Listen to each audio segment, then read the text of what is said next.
Hello and welcome to Freya's Tropical Garden. I'm afraid I've got a bit of a cold at the moment, so today's video might seem a bit bunged up, but I hope you can still understand what I'm saying. Here's what we've got coming up for you on today's episode. I head to Birmingham Botanical Gardens. I talk to Yvonne from Yvonne's Plants.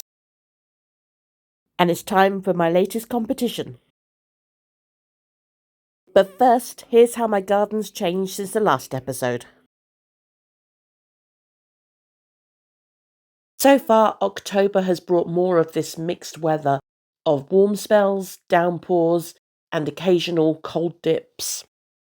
Unusually for me this year, I'm not having to think about digging up any of my plants for overwintering, as all my tender plants from last year didn't go into the ground in the first place.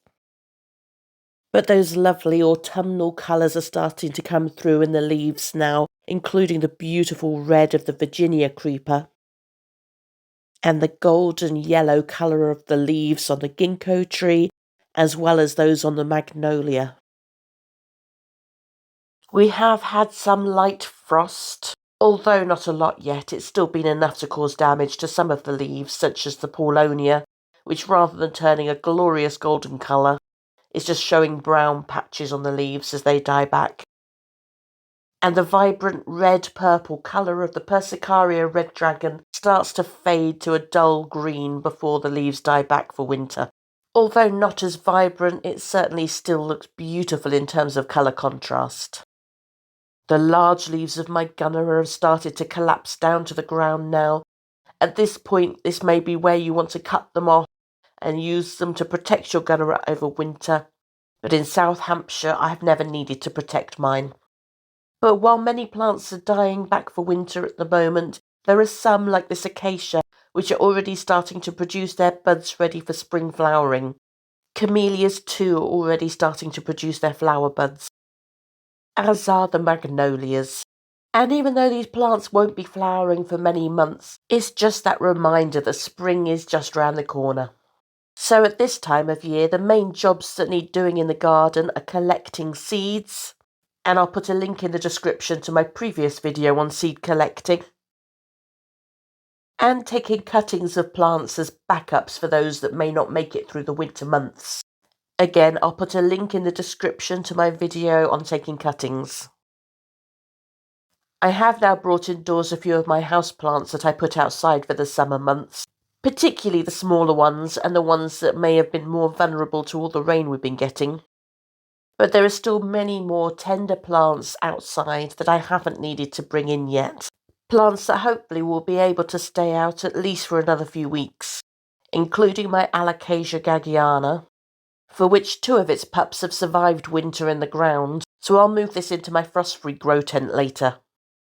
My Dracaena is starting to show a little discoloration in the leaf, so I'll bring this in sooner rather than later. My Strelitzias will cope outside for another few weeks and be brought into my frost-free grow tent later as well.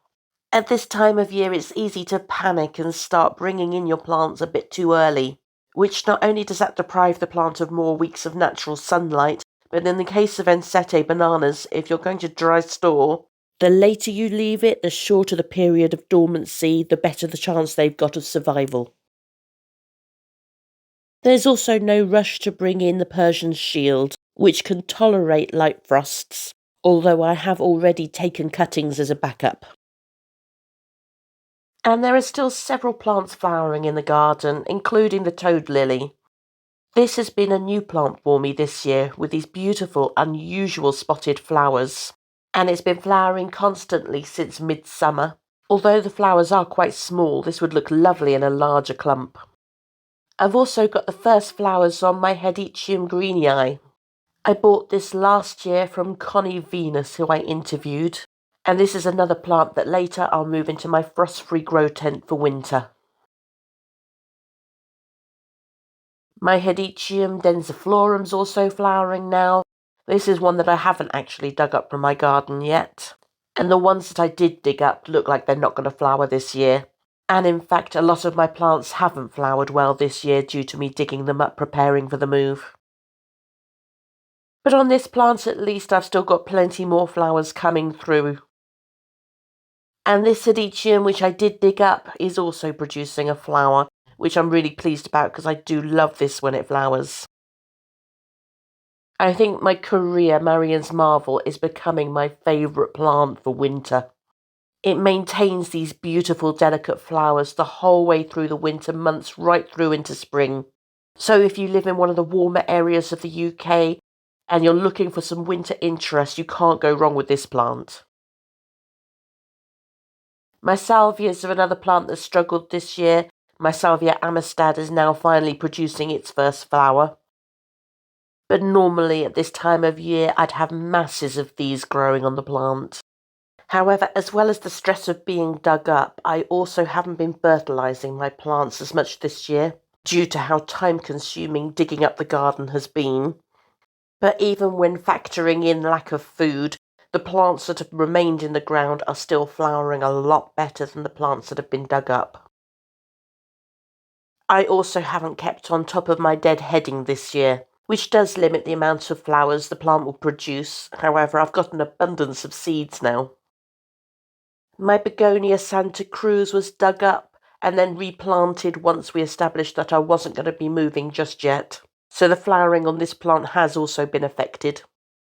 But despite it being a disappointing year this year in the garden, my callistemon's giving a second flush of flowers, which is the first time it's done that in my garden, so this is an added bonus. The fluffy flowers on the callistemon are definitely one of my favourites in the garden, and I always wish they could last longer in the spring, so I'm really happy to see this flowering again now at this time of year, and bringing some much needed colour into the garden. My Abutilon's been continuously flowering for a couple of months now, and this is a plant that I definitely want to get a couple more varieties of, as it's such an easy plant to look after. It survived last winter outdoors, and these flowers are just stunning. And I'm really pleased with this Alstroemeria, which I bought earlier in the year, and it hasn't stopped flowering ever since.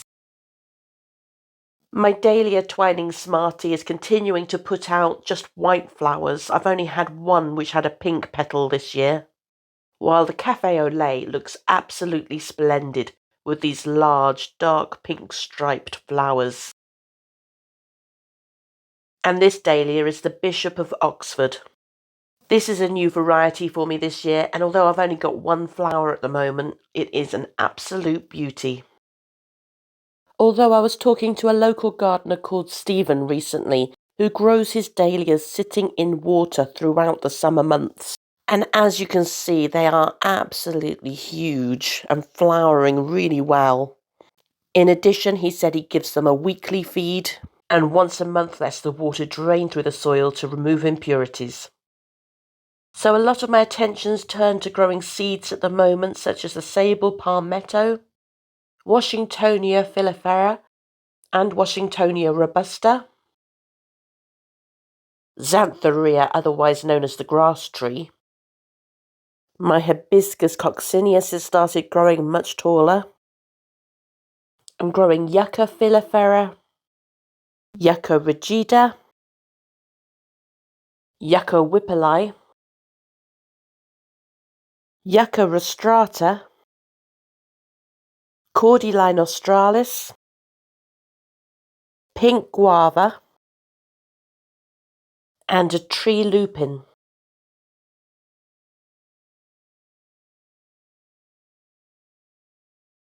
Coming up next, there's another competition and a chance to win more prizes.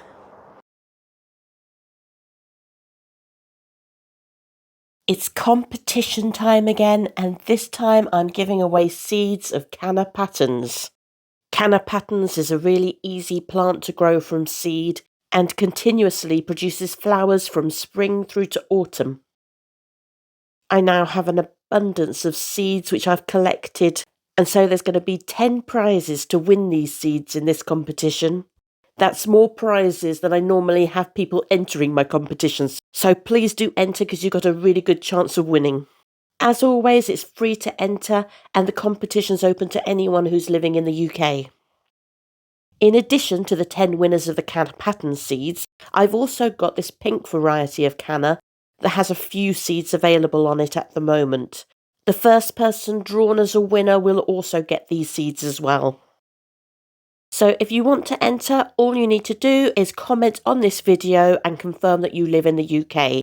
Competition will close on the 16th of November and will be drawn in the next episode of Freya's Tropical Garden. Next up, I take a trip to Birmingham Botanical Gardens. Situated 1 mile from the city centre, Birmingham Botanical Gardens is a rich, uniquely biodiverse natural environment which is unparalleled in central England, including some plants which are critically endangered in the wild. In part 2, we'll look more closely at the Mediterranean house and the arid house, while in part 3, we'll cover the tropical and subtropical houses. In this video, we'll explore the outdoor gardens and the Japanese garden and bonsai collection. With 15 acres of gardens, this Grade 2 listed treasure is subdivided into several sections, including bog gardens, rhododendron walk, bamboo corner, terrace view, grass gardens, fern garden, woodlands habitat, acer beds and more, and also include a koi fish tank and butterfly house. There is good wheelchair access throughout the garden and glass houses, and wheelchairs and mobility scooters are available for hire. Now we'll take a closer look at just some of the plants you can see outdoors here. Agave montana is also known as the mountain agave, native to the mountainous regions of Mexico. It's a wonderfully architectural plant with rosettes of deep green broad leaves with spines along the edges. It can tolerate temperatures down to -10 degrees C if planted with good drainage and a sunny position. Agave Americana marginata, or variegata, is also known as the century plant and is native to Mexico and southwestern United States. They grow well in full sun and slightly acidic sandy or gravelly soil, and can survive down to at least -7 degrees if kept dry over winter. Apantia stricta is commonly known as the erect prickly pear and is endemic to the tropical and subtropical coastal areas of the Americas. This is a very hardy species of cactus that can be grown outdoors in the UK in a sunny spot if kept very dry over winter. Apantia stricta is listed on the 100 worst invasive species in the world, where it particularly causes problems in South Africa and Kenya. Agave stricta is also known as the hedgehog agave and is a flowering succulent native to southern Mexico. It can grow up to 70 centimeters tall, forming rosettes of spiny-edged leaves. It grows best in full sun and well-drained soil and can cope with light frosts if kept dry. Lavatera, or Malva arborea variegata, is also known as the tree mallow and is native to Western Europe. It's an easy-to-grow, self-seeding biannual, which can really stand out during the winter months. It grows best in a sunny spot and is hardy to around -8 degrees C. Mahonia lamariifolia is a vigorous, upright evergreen shrub with glossy dark green leaves and masses of yellow flowers in autumn. It can grow in full shade, part shade, or full sun, and is hardy in most of the UK. Persicaria red dragon is a vigorous perennial which grows to over 1 metre high with vibrant purple foliage and tiny white flowers in autumn. It grows best in full sun or part shade and is hardy in most of the UK. Persicaria purple fantasy is similar to the red dragon, but with striking green leaves marked with purple and silver V-shaped chevrons. Native to the eastern Himalayas, it's very easy to grow and cuttings propagate readily.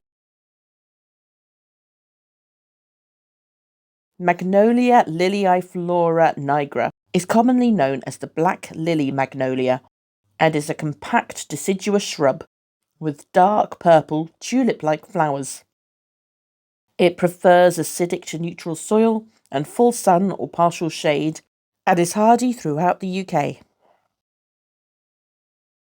Dicksonia antarctica is commonly known as the man fern or soft tree fern and is native to eastern Australia. It's slow growing to around 4 metres in height and grows best in full or partial shade and is hardy in the milder areas of the UK or slightly cooler areas with fleece. Blechnum chilens, or the Chilean hard fern, is native to the damp woods of central Chile. It's a rhizomatous evergreen fern which can grow to 1.2 metres in height and prefers acidic to neutral, sandy or loam-based soils and full or partial shade. It is hardy through most of the UK. Lysochiton americanus is commonly called the western skunk cabbage and is found in the swamps and wet woods of North America.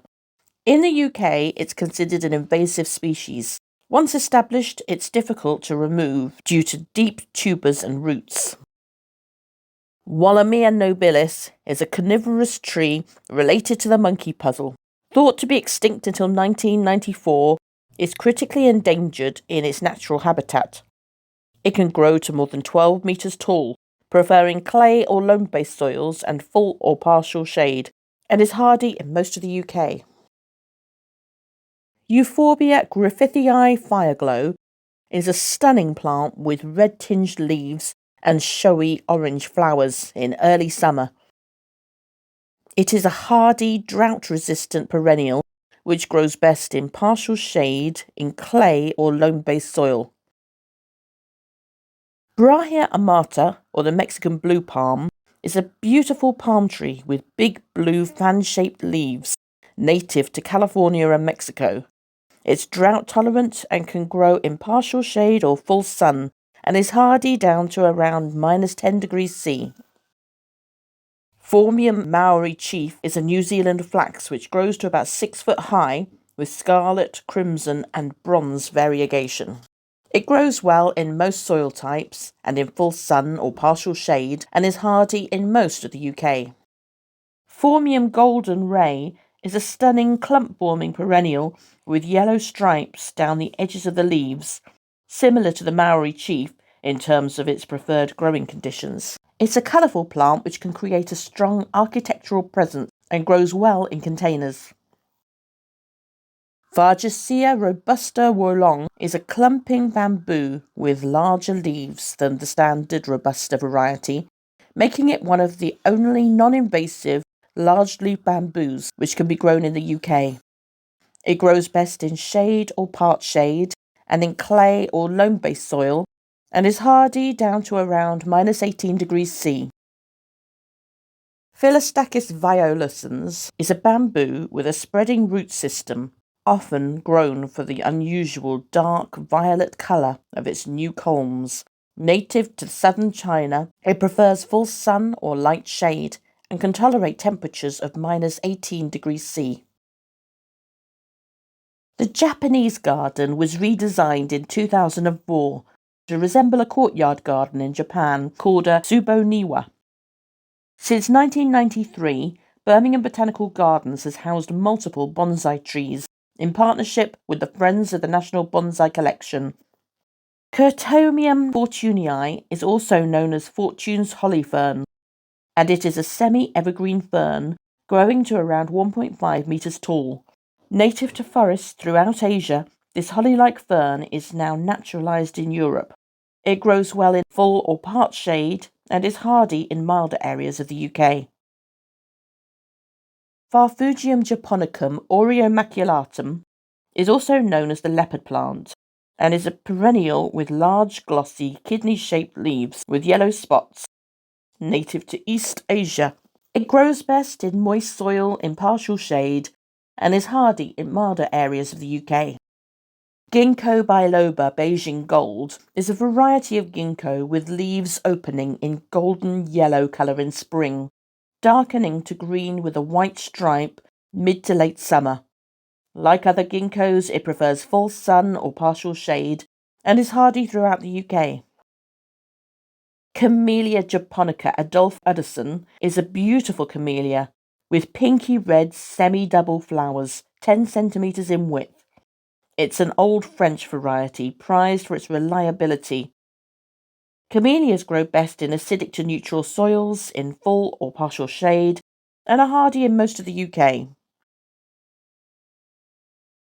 Paeonia masculata is a wild peony, which is widely distributed from Spain to Cyprus and Turkey. Flowers can be red, pink or white, and it's easy to grow, preferring a sunny spot and moist soil, and is hardy in the UK. Rhododendron Schlippen-Buckii is commonly known as the royal azalea and is native to areas of Eastern Asia. It's a deciduous shrub, normally growing to around 2 meters tall, with beautiful pale pink flowers in spring. It prefers acidic soil, partial shade, and is hardy throughout the UK.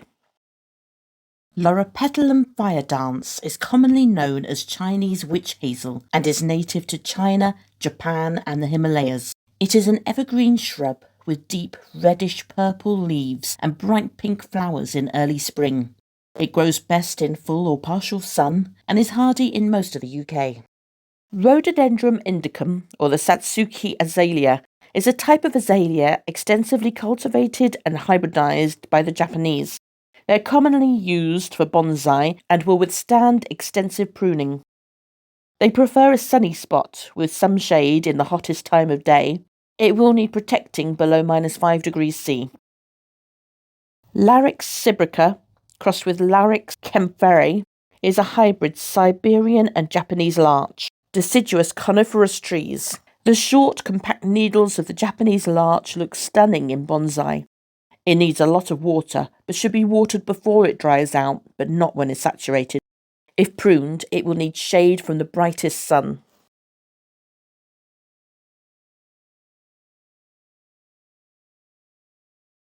Coming up next, I talk to Yvonne from Yvonne's Plants about her extensive banana collection, as well as some of the plants that she sells. I met up with Yvonne from Yvonne's Plants in Hampshire, where she talked to me about her extensive banana collection, as well as some of the other plants that she grows, with many plants for sale at shows and events locally. Yvonne has a good range of plants for sale, from edibles such as chilies and tomatoes and herbs, through to exotic and unusual plants.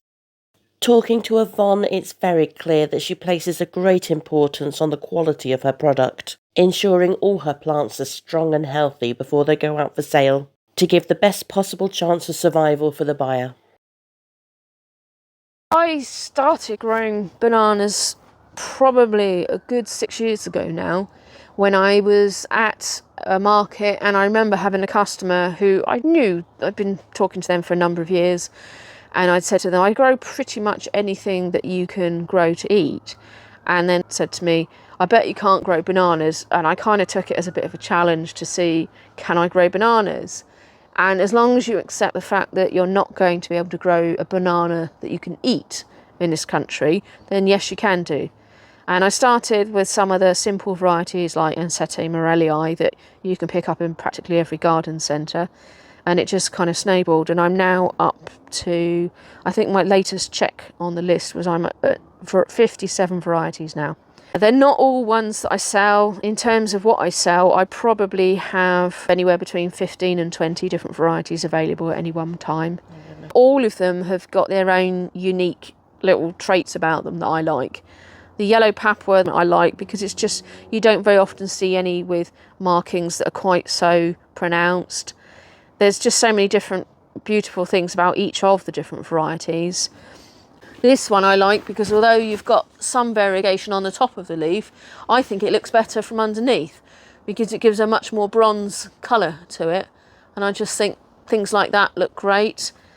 This big tall one here with the red stems, that is Ensete Montbéliardii, which is very similar to the Morellii version that you've probably seen in a lot of garden centres. But it's more like a tall Kate Moss stood next to the usual strongman type one that Morellii is, because it can get as tall, but it is extremely stocky and not so graceful. So just the different growth habits that you see in them. Some varieties have got leaves that will shred very quickly in the wind, whereas others more resistant to strong winds. And even the trunk colours are different, because this one has got a slight white bloom to it. The good giveaway for Musa Florida is the pink edging on the leaf that you then see running down the stem. This one's got quite, in comparison to a lot of others, the leaves are more oval shape rather than longer, and across the tip of them they're a lot more blunt in shape. Again, you've got a slightly yellowy midrib on it, and just again you've got quite a sort of glaucous stem. It's a variant of the original Musa velutina, which quite a few people are aware of, but this one is slightly taller, has better markings on the leaves. You can see a bit more red flecks going up through them, and a much more pronounced red stem than the normal velutina. This variety of Brugmansia is a variegated one, and it has a creamy apricot coloured flower on it. But I just really like it because the foliage is so different from the standard green that you get on most Brugs. They need a really good quality soil. They are very, very hungry plants, so they'll need feeding as often as you feed a teenage boy, pretty much. They're very thirsty plants as well, and because they can get quite tall, you may well need to think about the wind and whether or not they're going to be blown over in a pot, or if you need to provide them with support so that they don't get trashed by the wind. The actual capers is the immature flower buds before they open. That's how they start. Obviously they get pickled. Those are the flowers when they're open. Now this one's been open for a few days, so it's not going to look perfect, but they're normally a much whiter colour, and then they will die back, and I will end up with potential to get seeds from them. There's a flower bit at the bottom, and this will produce a seed pod up here, and this is how I've grown them. They're all from seed.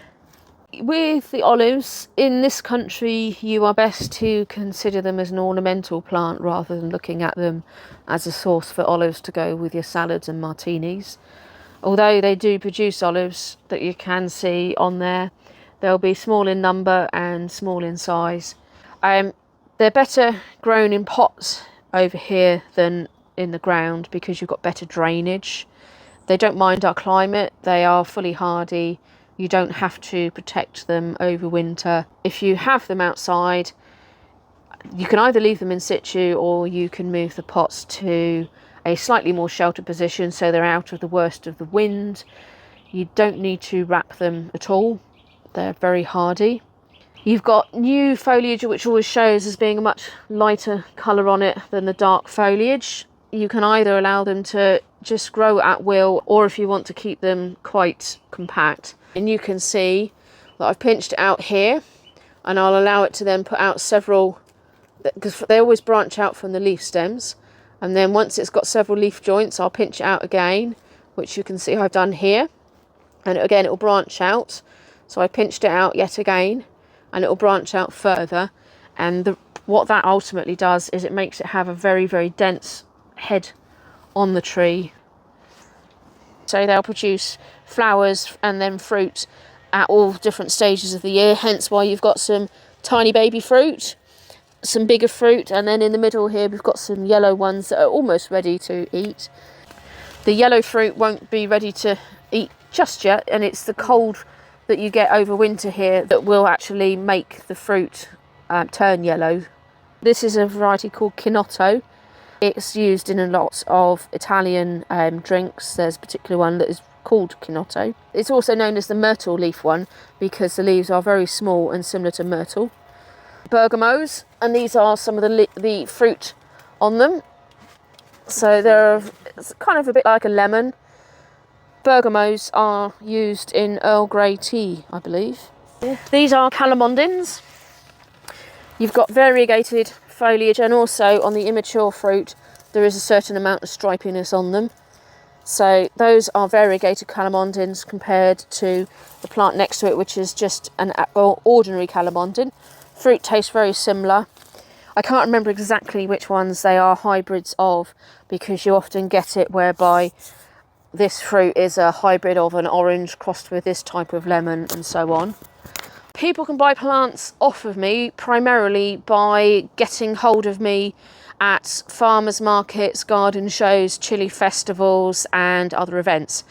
If you go to my website, which is www.yvonnes-plants.co.uk, or you can just put in Yvonne's Plants on Google and it will always show top of the list. On there's an events page which will have a list of when and where you can hunt me down. I'm usually at events anywhere from early April round until September. I'm not an open to the public nursery because I grow all my plants in partly my own garden and also a friend's garden, neither of which is big enough to welcome visitors to. So if there are plants that you want and you can't make it to one of my events, then you can contact me through the website. There's a button on there that says contact me, and you can arrange effectively a doorstep collection. So you message me in advance and you tell me what plants it is that you would like to buy, and I can let you know whether I've got them in stock, and we can arrange a time for you to pop down to me and collect them. I'd like to thank Yvonne for taking the time out of her busy day to talk to me, and I look forward to talking to her again sometime next year at one of her events, so I can talk to her more about some of those seasonal plants that weren't available today. Well, that's all we've got time for in today's episode, but I hope to see you next time on Freya's Tropical Garden, and don't forget to enter my competition. If you're enjoying the content of Freya's Tropical Garden, then please help this channel grow by subscribing. Every new subscriber is appreciated, and by turning on notifications to my videos, you can also make sure that you don't miss any episodes in future. You can also follow me on social media, where I'll release links to my latest videos, as well as share my flower of the day. You can follow me on X, Instagram, Threads, Facebook, or join my Facebook group to engage in discussions and share your own photos. Freya's Tropical Garden webpage also has links to my videos and helpful advice. And now, in order to support the continued growth of this channel, there is an option of becoming a member, which will give you access to a private Facebook group where I'll be running monthly competitions exclusively for members, as well as additional exclusive content. And as always, I welcome your feedback in the comments below.